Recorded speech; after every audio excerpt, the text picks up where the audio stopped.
ಎಲ್ಲರಿಗೂ ನಮಸ್ಕಾರ. ರೇಖಾ ಕುಮಾರ್ ಕ್ರಿಯೇಟಿವ್ ವೆಬ್ಗೆ ಸ್ವಾಗತ.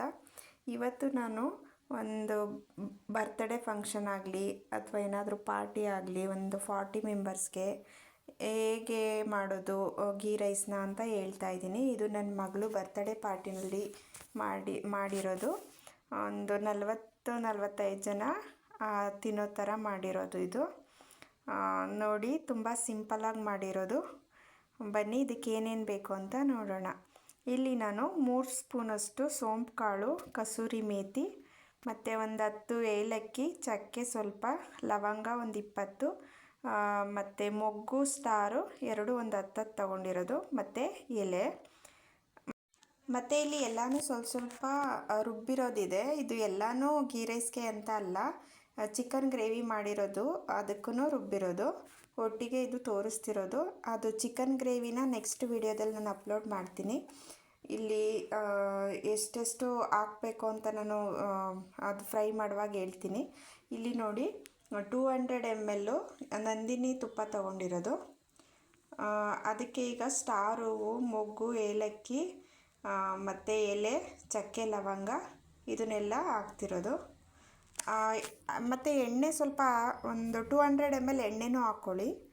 ಇಲ್ಲಿ ನೋಡಿ ಈರುಳ್ಳಿ ಹಾಕಿರೋದು, ಒಂದು 10 ಮೀಡಿಯಮ್ ಸೈಜ್ ಈರುಳ್ಳಿ ಹಾಕಿರೋದು.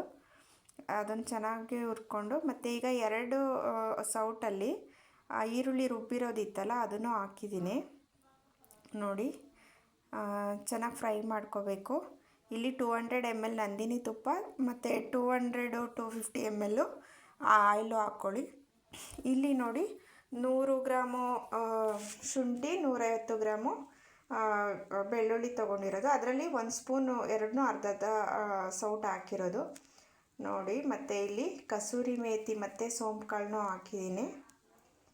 ಮತ್ತು ಇಲ್ಲಿ ಮೆಣಸಿನ್ಕಾಯಿ ನೋಡಿ ತೊಗೊಳ್ಳಿ. ನಾನಿಲ್ಲಿ ಒಂದು 15-20 ತೊಗೊಂಡಿರೋದು ಮೆಣಸಿನ್ಕಾಯಿ.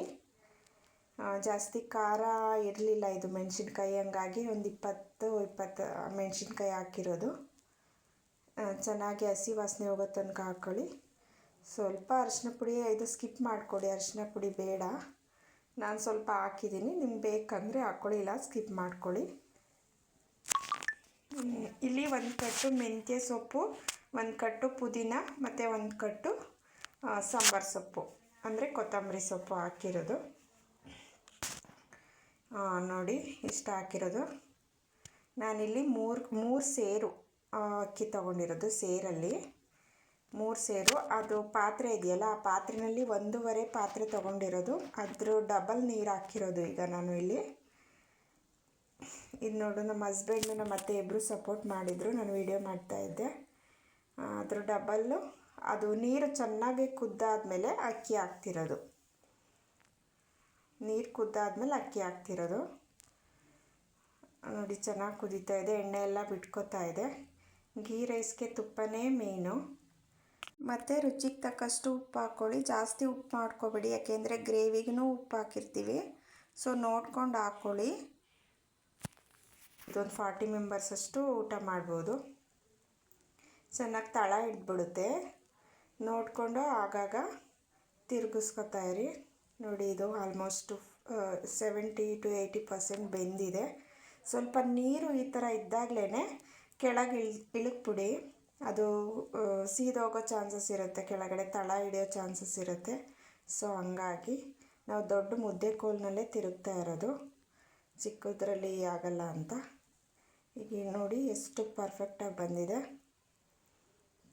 ನೋಡಿ, ಚೆನ್ನಾಗಿ ಬಂದಿದೆ. ಉದ್ರಾಗಿ ಬಂದಿದೆ. ಅಷ್ಟೇ ಹಾಕಿರೋದು, ಈಗ ಹೇಳಿರೋ ಏನು ತೋರಿಸಿದ್ದೀವಿ ಅಷ್ಟೇ ಹಾಕಿರೋದು. ನೀರೂ ಅಷ್ಟೇ. ತುಂಬ ಚೆನ್ನಾಗಿ ಬಂದಿದೆ. ನೋಡ್ತಾ ಇರ್ಬೋದು ನೀವು ಗೀ ಯಾವ ಥರ ಎಷ್ಟು ಹಾಕಿದ್ದೀವಿ. ಸಾಕು 200 ml ಗೀ ಹಾಕಿರೋದು ಇಲ್ಲಿ, ಮತ್ತು 200 ml ಆಯಿಲು. ಹೆವಿ ಆಯಿಲ್ ಆದ್ರೂ ಚೆನ್ನಾಗಿರಲ್ಲ. ನೋಡಿ ಎಷ್ಟು ಪರ್ಫೆಕ್ಟಾಗಿ ಬಂದಿದೆ. ನೋಡಿ, ಇದು ಯಾವುದಾದ್ರೂ ಫಂಕ್ಷನ್ ಇದ್ದರೆ ಮಾಡಿಕೊಡಿ. ಒಂದು 40 ಮೆಂಬರಷ್ಟು ಊಟ ಮಾಡ್ಕೋಬೋದು. ಚಿಕನ್ ಗ್ರೇವಿ ಜೊತೆ ಗೀ ರೈಸು ತುಂಬ ಚೆನ್ನಾಗಿರುತ್ತೆ. ನಾನು ನೆಕ್ಸ್ಟ್ ವಿಡಿಯೋದಲ್ಲಿ ಚಿಕನ್ ಗ್ರೇವಿನ ಅಪ್ಲೋಡ್ ಮಾಡ್ತೀನಿ. ಈ ವಿಡಿಯೋ ಇಷ್ಟ ಆಗಿದ್ದರೆ ಶೇರ್ ಮಾಡಿ, ಲೈಕ್ ಮಾಡಿ. Thank you.